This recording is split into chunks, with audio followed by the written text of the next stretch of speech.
haircut. So it's winter, which means I've probably gone far too long without getting a haircut, seeing as I've got this, like, it's not even like emo bangs. Emo bangs have a nice angle and they can kind of look good, but this is just kind of like a big wall of ugly uncut hair. No matter what I do, it looks silly. So this week's theme is winter, and as you said, it's kind of a hard topic. Maybe for you because it's a little bit colder and you have a bit more snow where you are in the UK. But right now we seem to be a little bit snow deprived in the US. Actually, I take that back. There are some places with plenty of snow, just right here in Iowa. There was some snow last week and it was quite nice out. Just a nice blanket of white across campus. Now most of it's melted away and I'm very disappointed because I love snow. It's just a really pleasant change in scenery. Plus it also leads to very epic snowball fights. You're right, you're kind of right, John. When you think of winter, you kind of automatically go to Christmas. Christmas is something I've not always been particularly fond of just because Christmas time seems to be a very stressful time of year, even though I'm not at home with my family making Christmas preparations right now.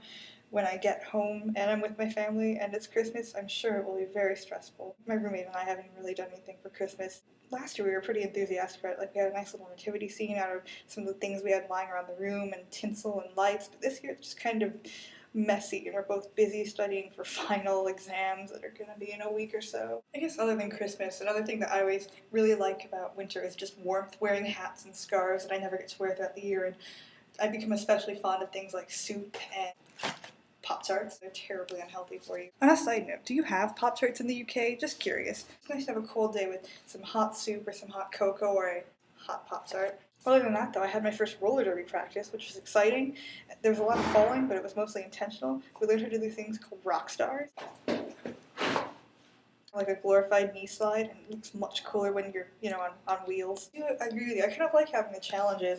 I guess I just feel a little bit intimidated by them because I feel like, oh, Jano's good at picking out challenges. I'm going to be great at picking out challenges, and I'm kind of like, I'm going to be rubbish at picking out challenges. I'm probably not going to pick out anything remotely amusing. If this really is not in the slightest way amusing, email me and I'll try and come up with something that actually is. Or if you're if you're watching this, subscribers, viewers, strangers, feel free to suggest something in the comments, because if we don't use it this time, we probably could use a challenge or punishment activity for the future. But for this, Jono, I'm going to ask you to go out, get some bubblegum. I want to see how many bubblegum bubbles you can blow in under a minute. I'm sure all those pink bubbles will have you thinking of fond memories of Glinda the Good Witch. Alright, so I hope that works out. So I guess the Green Lantern and I will see you on Friday, Jono.